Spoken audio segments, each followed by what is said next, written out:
America की संसद में भारत समेत 5 देशों पर 100% टैरिफ लगाने का प्रस्ताव पास हो चुका है। इनके अलावा यूएस ईरान को लेकर कुछ अपडेट सामने आ रहे हैं और भी कई सारी खबरें हैं जो कल के दिन बाजार के ऊपर इम्पैक्ट डाल सकती हैं। इस हफ्ते बाजार के लिए काफ़ी इम्पोर्टेंट ट्रिगर सामने आ रहे हैं। सभी चीज़ों को इस वीडियो में हम कवर करेंगे। वीडियो शुरू करने से पहले कहना चाहूँगा, अगर किसी ने चैनल पर फर्स्ट टाइम विजिट किया है तो चैनल को सब्सक्राइब कर लें और बेल आइकन को ज़रूर दबा लें। तो दोस्तों, लास्ट वीक हमारे बाज़ारों में उतार चढ़ाव रहा था। खास तौर पर फ्राइडे को बाज़ार गिरावट के साथ बंद हुए थे। हालांकि ओवरऑल देखा जाए पूरा हफ्ता हम लोगों को एक ही रेंज में कंसोलिडेट करते देखने को मिला था, क्योंकि एफ एंड ओ सेगमेंट में जो नया हम लोग को सिस्टम आते देखने को मिला उसकी वजह से काफ़ी ज़्यादा बाज़ार में उतार चढ़ाव का माहौल रहा है। निफ्टी 50 के साथ साथ सेंसेक्स की बात करें तो यहाँ पर भी इसी तरीके का एक्शन रहा है। दोनों इंडाइसेस हम लोगों को एक ही रेंज में कंसोलिडेट करते देखने को मिले हैं। लेकिन अमेरिका के बाज़ार देखें, डाउ जोन्स ये हम लोग को अच्छा खासा मोमेंटम दिखाते देखने को मिला। हरे निशान में बंद हुआ है। 150 पॉइंट की तेजी। नेस्डैक में 1.25% तक की तेजी रही। 350 पॉइंट के आसपास तेजी के साथ में नेस्डैक क्लोज हुआ है। इसके अलावा अगर देखें गिफ्ट निफ्टी, तो गिफ्ट निफ्टी भी लगभग 80 पॉइंट की तेजी के साथ में क्लोज हुआ है। और सुबह यानी कल जब हमारे बाजार ओपन होंगे सुबह के समय आप लोग गिफ्ट निफ्टी उसके अकॉर्डिंग देख सकते हैं। अब सवाल उठता है कि ये सारी चीज़ें हम लोग को क्यों ऐसा देखने को मिली और अब आने वाले हफ्ते में क्या हो सकता है, तो इन्हीं सभी चीज़ों को इस वीडियो में स्टडी करने वाले हैं। सबसे पहले बात करेंगे उस इम्पॉर्टेंट खबर के बारे में। यूएस के जो सीनेट हैं, यानी कि वहाँ के जो सांसद हैं, एक तरीके से हम लोग बोल सकते हैं, उन्होंने क्या किया है, पास कर दिया है रसिया सैंक्शन बिल। ये किसके लिए दोस्तों? जो भी रसिया से एनर्जी खरीदेगा, यानी कि सीधे से तौर पर क्रूड ऑयल खरीदेगा, उस पर 100% टैरिफ लगाने के लिए अब ट्रंप को अधिकार मिलने वाला है। हालांकि अभी इसको अपर कह सकते हैं, अपर संसद यानी कि जैसे हमारे यहाँ लोकसभा राज्यसभा होता है वहाँ पर भी होता है, तो वहाँ पर अभी पास कराना बाकी है। अभी केवल लोअर सेनेट में यह पास हुआ है। तो ये एक इम्पॉर्टेंट खबर है, क्योंकि अगर देखा जाए तो 50% जो क्रूड ऑयल है, जो एनर्जी है, उसकी पूर्ति रसिया से ही भारत के लिए की जाती है। और ये बिल अगर एक्चुअल में लागू होता है तो भारत समेत 5 देशों के लिए काफ़ी झटके वाली बात है। तो इस खबर का डायरेक्टली और इनडायरेक्टली इम्पैक्ट हमें कल के दिन बाजार के ऊपर देखने को मिल सकता है। तो इस खबर के दम पर आप चाहें तो ऑयल एंड रिफाइनरी वाली कंपनियों के ऊपर नज़र रख सकते हैं, डायरेक्टली उनके ऊपर असर पड़ेगा। इसके अलावा पेंट इंडस्ट्री, उन वाली कंपनियों के ऊपर नज़र रख सकते हैं। तो हम लोग को ये कंपनियां काफ़ी फोकस में देखने को मिल जाएंगी। तो चाहें तो आप इसको अपने रडार पर रख सकते हैं। तो ये काफ़ी इम्पोर्टेंट खबर है। दूसरी खबर जो हमें देखने को मिल रही है दोस्तों, वो ये है कि यूएस ईरान को लेकर अभी तक कोई कंक्रीट खबर नहीं आई है, केवल नेगोशिएशन चल रहा है, बयानबाजी हो रही है। ईरान की तरफ से तो ये तक कह दिया गया है कि ईरान बातचीत जब तक नहीं करेगा जब तक यूएस ये नहीं कह देगा कि वाशिंगटन ने जो डील हुई थी उसको ब्रीच किया है। यानी कि सीधे सीधे तौर पर यहाँ पर हम लोग को बयानबाजी देखने को लिए इनका ये भी कहना है कि कोई डायरेक्ट बातचीत भी नहीं हो रही है, और जो मैसेज इंटर मीडिएटर के जरिए जो जा रहा है ये भी हम लोगों को आते देखने को मिल रहा है। तो ये ईरान के जो फॉरेन मिनिस्टर है अगराची, इनकी तरफ से ये बयान आते देखने को मिला। यानी कि अभी तक कोई कंक्रीट खबर तो नहीं आई है। ब्रेंट क्रूड ये भी काफ़ी रिएक्ट करने वाला है, तो इसकी वजह से भी कह सकते हैं हमारे बाज़ार वॉलेटाइल हो सकते हैं। हालांकि $82 प्रति बैरल के पास हमें क्लोजिंग देखने को मिली।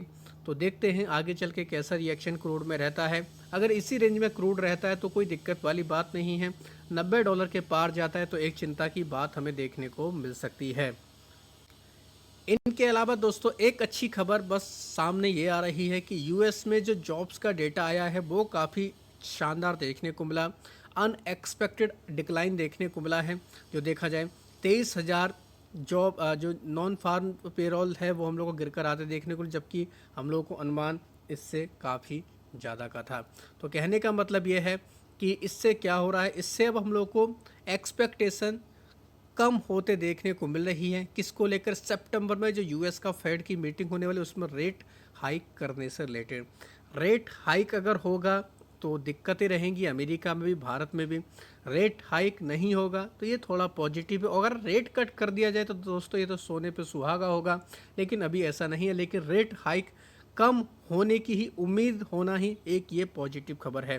तो इसकी वजह से कह सकते हैं कि हम लोगों को बाज़ार के ऊपर थोड़ा बहुत पॉजिटिव इसका भी इम्पैक्ट देखने को मिल सकता है। हालांकि ऑलरेडी गिफ्ट निफ्टी इसकी वजह से हमें पॉजिटिव देखने को मिला था। बात करेंगे गोल्डमैन सैक्स की दोस्तों, इनकी तरफ से भी हम लोगों को कुछ रिपोर्ट आते देखने को। इनका कहना है कि निफ्टी 50 रिबाउंड कर सकता है, 26,500 के लेवल तक जा सकता है। और ये कह सकते हैं कि ये यानी कि जो डेटा आता है ये 1 साल तक का डेटा दिया जाता है, तो इसमें हम लोगों को ये सारी चीज़ें आते देखने को मिल सकती है। तो 26,500 के लेवल पर निफ्टी 50 का जाना कह सकते हैं, ये भी कहीं ना कहीं हम लोगों को एक इम्पॉर्टेंट पॉइंट देखने को मिल रहा है। इनके अलावा इस हफ्ते और भी कई सारे इवेंट होने वाले हैं, जिसका भी डायरेक्टली और इनडायरेक्टली असर बाज़ारों पर देखने को मिलेगा। तो आरबीए का इंटरेस्ट रेट डिसीजन 11 अगस्त को आएगा। आरबीए मतलब रिजर्व बैंक ऑफ ऑस्ट्रेलिया की बात हो रही है, यहाँ पर भी पॉलिसी डिसीजन आते ही देखने को मिलेगा।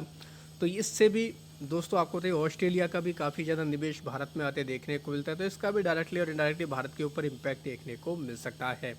एग्जिस्टिंग होम सेल्स का डेटा आएगा यूएस का, जुलाई का 11 अगस्त को रिलीज होगा, तो ये भी एक काफ़ी इंपॉर्टेंट रहने वाला है। जर्मनी का सीपीआई का डेटा आएगा 12 अगस्त को, तो इससे पता चलेगा कि वहाँ पर यूरोप में किस तरीके का इन्फ्लेशन है, किस तरीके का सेंट्रल बैंक पॉलिसी आगे चल के काम करेंगी, तो ये सारी चीज़ें क्लियर होते देखने को मिलेंगे। इंडिया का सीपीआई इन्फ्लेशन का डेटा आएगा 12 अगस्त को, तो ये काफ़ी इंपॉर्टेंट रहने वाला है। इससे पता चलेगा इन्फ्लेशन कैसा है, आने वाले समय में आरबीआई की पॉलिसी किस तरीके की रहेंगी, बॉन्ड यील्ड्स कैसी रह सकती है, और भी कई सारी जो एक्सपेक्टेशन है उसको लेकर बाजार काफ़ी वो रहेगा। यूएस का सीपीआई का इन्फ्लेशन का डेटा भी 12 अगस्त को आएगा, तो ये भी काफ़ी इंपॉर्टेंट रहने वाला है। इसके अलावा बात की जाए एक और डेटा हमें आते देखने को मिलेगा, यूएस का कोर सीपीआई का डेटा, ये भी 12 अगस्त को आएगा। क्रूड ऑयल की इन्वेंट्रीज देखें, ये भी 12 अगस्त को डेटा रिलीज किया जाएगा। यूके की बात करें, यूके की जीडीपी का Q2 का डेटा आएगा 13 अगस्त को, 13 अगस्त को आएगा ये। तो इससे पता चलेगा कि यूके में भी किस तरीके की इकोनॉमिक एक्टिविटी चल रही है, तो ये भी काफ़ी इंपॉर्टेंट रहेगा। साथ ही बात करेंगे यूएस का प्रोड्यूसर प्राइस इंडेक्स पीपीआई का डेटा 13 अगस्त को आएगा। यूएस का जॉबलेस क्लेम्स का डेटा ये भी 13 अगस्त को आते देखने को मिलेगा। इंडिया का डब्ल्यूपीआई इन्फ्लेशन का डेटा यानी होल प्राइस इंडेक्स की बात करें तो ये डेटा आएगा 14 अगस्त को, ये काफ़ी इंपॉर्टेंट रहने वाला है। इससे पता चलेगा कि होल सेल की इन्फ्लेशन कैसी है, महंगाई कैसी है, प्रोड्यूसर कॉस्ट क्या है, सप्लाई साइड इन्फ्लेशन क्या है, ब्रॉडर प्राइस ट्रेंड किस तरीके का चल रहा है, तो ये काफ़ी इंपॉर्टेंट रहने वाला है। तो ये हम लोग को कुछ बड़े इवेंट होते देखने को मिलेंगे। इस हफ्ते कई दिग्गज कंपनियों के रिजल्ट भी आएंगे, जिनमें वोडाफोन आइडिया, बोस्क, एलोलॉयड metal, Bharat Forge, Info Edge, Linde India, Hindustan Copper, Gland Pharma, KPR mill, Wockhardt. इसके अलावा Zydus life sciences, MRF, RBNL, PI industry, NBCC, Gujarat energy, Kalpataru project और आईएफसीआई के रिजल्ट रहेंगे। 12 अगस्त को HAL, Grasim, Tata Motors, Apollo Hospitals, Lenskart, Abbott India, Gujarat fluorochemicals, AIA engineering, साथ ही Petronet, LNG, IRCTC और एस्ट्रल के नतीजे आएंगे। 13 अगस्त को Tata Motors passenger vehicles, LG Electronics, Max Financial Service, Page Industry, Ipca lab, Jubilant food, Endurance technology, IGL और ब्रिज इंटरप्राइज के नतीजे आएंगे। 14 अगस्त को भी कई सारी कंपनियों के नतीजे आने वाले, जिनमें Ashok Leyland, Alkem lab, tube investment, Bharat dynamic, 3M India, Cholamandalam financial holding, नाबा और श्रीजी शिपिंग ग्लोबल के नतीजे आते देखने को मिल जाएंगे। इनके अलावा इस हफ्ते कई सारी कंपनियों में कॉर्पोरेट एक्शन भी रहेगा, तो इनके ऊपर भी नज़र रख सकते हैं। कई कंपनियों में डिविडेंड देखने को मिलने वाला, जैसे इंडस टावर में 14 रुपये का डिविडेंड रहेगा। साथ ही पीटीसी इंडिया में 23 रुपये का डिविडेंड रहेगा, तो ये कंपनी फोकस में देखने को मिल जाएगी, तो इसके ऊपर नज़र बनाकर चल सकते हैं। ग्लैंड फार्मा में 20 रुपये का डिविडेंड देखने को मिलेगा। गॉडफ्रे फिलिप्स इंडिया में 33 रुपये का डिविडेंड देखने को मिलने वाला है। इनके अलावा बात करेंगे दोस्तों और भी कई सारी कंपनियों में कॉर्पोरेट एक्शन है, काफ़ी लंबी लिस्ट है, आप लोग देख सकते हैं दोस्तों, वीडियो को पॉज करके भी चेक कर सकते हैं। हम लोग को कई सारी कंपनियों में कॉर्पोरेट एक्शन देखने को मिल रहा है। Tourism finance corporation of India में 60 पैसे का डिविडेंड है। सोनाटा सॉफ्टवेयर 7 रुपये का डिविडेंड देखने को मिल रहा है। तो इन कंपनियों में भी हम लोग को कह सकते हैं कि कॉर्पोरेट एक्शन के दम पर ये सारे एडजस्टमेंट देखने को मिलेंगे। तो अगर आपके पास इनमें से कोई कंपनी है तो चाहे तो आप उसकी एक्स डेट या रिकॉर्ड डेट को चेक कर सकते हैं। इस हफ्ते हम लोग को इन कंपनियों में ये एक्शन देखने को मिलने वाला है। इसके अलावा ऑलरेडी ASM से रिलेटेड डिटेल वीडियो चैनल पर है, कई 400 कंपनियों के सर्किट बदले गए हैं, उसका वीडियो भी चैनल पर है, जाकर उनको देखें। कल से वो सर्कुलर लागू होंगे तो उन कंपनियों के ऊपर भी इम्पैक्ट पड़ेगा। अगर आपको ये वीडियो पसंद आया है तो चैनल को सब्सक्राइब कर लें और बेल आइकन को ज़रूर दबा लें।